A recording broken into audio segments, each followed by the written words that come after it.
So guys हमारा next topic है Indian geography. Indian geography, अभी हम पूरा चैप्टर ज्योग्राफी पढ़ रहे हैं, तो अब ऑब्वियसली हम इंडिया की ज्योग्राफी भी पढ़ेंगे, इंपॉर्टेंट चीज़ है। तो India is a largest country, कौन से नंबर पे लार्जेस्ट है? 7th नंबर पे इन द वर्ल्ड में जितनी भी है कंट्रीज उस पे इंडिया 7th नंबर पे आती है।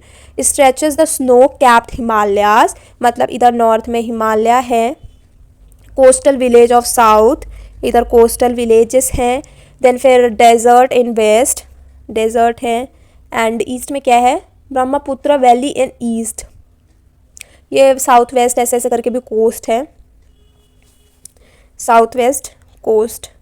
तो अब यहाँ पे वैलीज आ जाएंगी, and bounded by Himalayas in north stretches southward at the Tropic of Cancer. ये आपको समझ में आ गई कि ये चीज़ें मतलब आपको किस लिए यहाँ पे दिया गया है, कि आप बेसिक एक स्ट्रक्चर जान लो बस। मेन लैंड जो इंडिया का लाई है बिटवीन द 8.04 मतलब 8.4 and 37.7 latitude north, 68.7 and 97.25 longitude. आपको लैटिट्यूड और लॉन्गिट्यूड का जो एरिया हमने बताया था वो उस पर भी मैटर करते हैं, स्पेस स्क्वायर जो भी बांटे थे उन्होंने। जो डिस्टेंस है ये भी दिया है 3214 kilometre from the north to south between the latitude, longitude का भी डिफरेंस है। It has the land frontier जो 15,200 किलोमीटर टोटल लेंथ है कोस्ट लाइन का। ये सारी चीज़ें आपको यहाँ मिल जाएंगी। India share borders with Pakistan, Afghanistan to the north west, इधर की साइड से, Nepal and Bhutan to the north, इधर की साइड से, म्यांमार टू द ईस्ट, इधर से म्यांमार आ जाएगा हमारा, एंड फिर नीचे से श्रीलंका। ठीक है, अब फिजिकल फीचर्स क्या है इंडिया का, जो टू अंडरस्टैंड की जो टोपोग्राफी है इंडिया का, country divide into regions based on the comparable characteristic. जो मेन लैंड कंप्राइजेस 4 रीजन कैसे? जो ग्रेट माउंटेन जोन है, Himalaya range mountain stretching from north Indian till the eastern parts of the great mountain, मतलब हमारा mountain north में से east तक है। जो प्लेन्स है किस चीज़ का? गंगा एंड इंडस प्लेन्स है आपके बहुत सारे, यहाँ पे डेजर्ट रीजन्स है, फिर साउथ में पेनिनसुला है, ये सारी चीज़ें हैं, एंड इसमें कुछ भी नहीं है एक्स्ट्रा, बस आपको ये सारी चीज़ें मेंशन कर देनी है अगर पेपर में आ गया तो, कि डेजर्ट में क्या क्या चीज़ें हैं या फिर पेनिनसुला में क्या क्या चीज़ें हैं। सीजन्स जो है हमारे ये spring, summer, rain, autumn, winter, तो ये सारी चीज़ें ये हमारे सीजन्स में आ जाएंगी।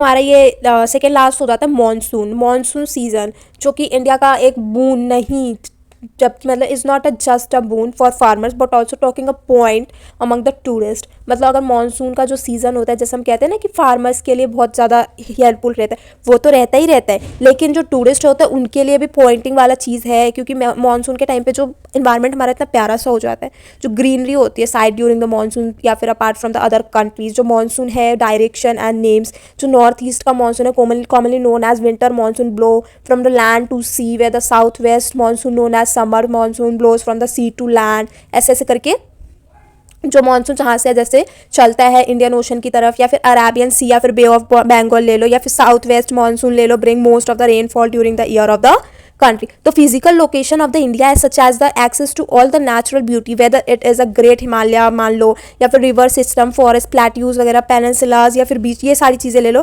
बहुत बड़ा एडवांटेज प्रोवाइड करता है इंडिया को कि टूरिस्ट डेस्टिनेशन बनाया जाए। मतलब एक टूरिस्ट डेस्टिनेशन में अगर ये सारी चीज़ें प्रेजेंट है, ये बहुत ही ज़्यादा अच्छी बात है। सो गाइज ये हमारा टॉपिक है जो कैलकुलेशन ऑफ टाइम की। कैलकुलेशन मैंने आपको बोला था ना, कैलकुलेशन ऑफ टाइम को कैसे कैलकुलेट, 24 आवर जोन में हमारा ये बांटा गया है, तो आप ये याद रखना क्योंकि 1 मार्क्स में आ सकता है। तो जो 24 टाइम जोन में बांटा गया, फिर जो बिगिंस जो प्राइम मेरिडियन से शुरू होता है, which is also known as Greenwich, GMT का फुल फॉर्म, और UTC का फुल फॉर्म भी आ सकता है 1 मार्क्स में। ठीक है, तो हमको क्या क्या करना पड़ता है इसके लिए, कि to know the local time जानने के लिए स्टेप जो है हमारे यहाँ पे आपको एग्जाम्पल्स दिए, उससे आपको सब पता चल जाएगा।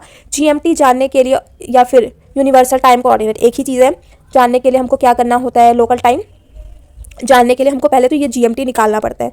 अब फिर find the difference between the GMT, एक GMT और एक लोकल टाइम में डिफरेंस जानना होता है, फिर उसको कैलकुलेट करना, ऐड करना है या फिर डिडक्ट करना है, उसके अकॉर्डिंग हमारा लोकेशन या लोकल टाइम आ जाता है। फॉर एग्जाम्पल हम अपना एक एग्जाम्पल देख लेते हैं।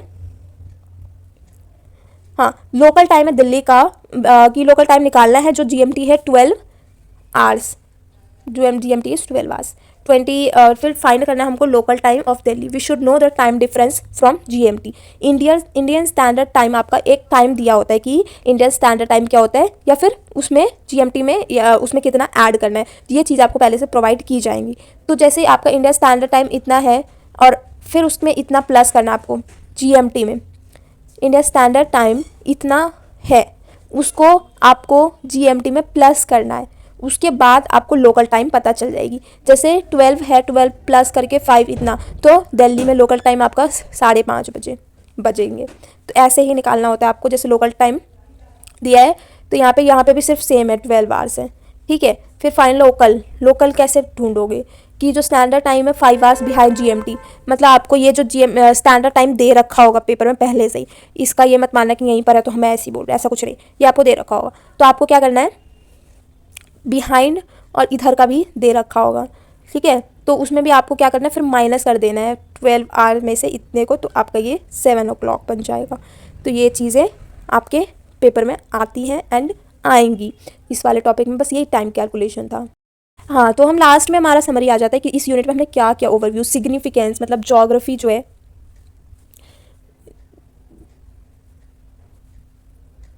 ज्योग्राफी का सबसे पहले तो हमने एक सिग्निफिकेंस पढ़ा, ठीक है। ट्रूली स्टडी किया मतलब अच्छे से कि टूरिज्म इंडस्ट्री में ज्योग्राफी का क्या रोल है। एग्जामाइन आइडेंटिफिकेशन ऑफ लोकेशन के बारे में भी जाना कि हाँ क्या होता है एंड कैसे होता है। Calculation, time calculation. Map study like visiting sites में प्रिपेयर कैसे करना है। Reports help student to gain practical knowledge. Unit ने हमको बहुत ब्रीफ आउटलाइन दिया इंडियन ज्योग्राफी के लिए और हमको हेल्पफुल करवाया कि एवरी स्टूडेंट उनको पता होना चाहिए कि बेसिक कंसेप्ट क्या होता है, ठीक है। इस चैप्टर के लिए बस हमारा इतना ही था। देन हम नेक्स्ट चैप्टर पढ़ेंगे नेक्स्ट वीडियो में।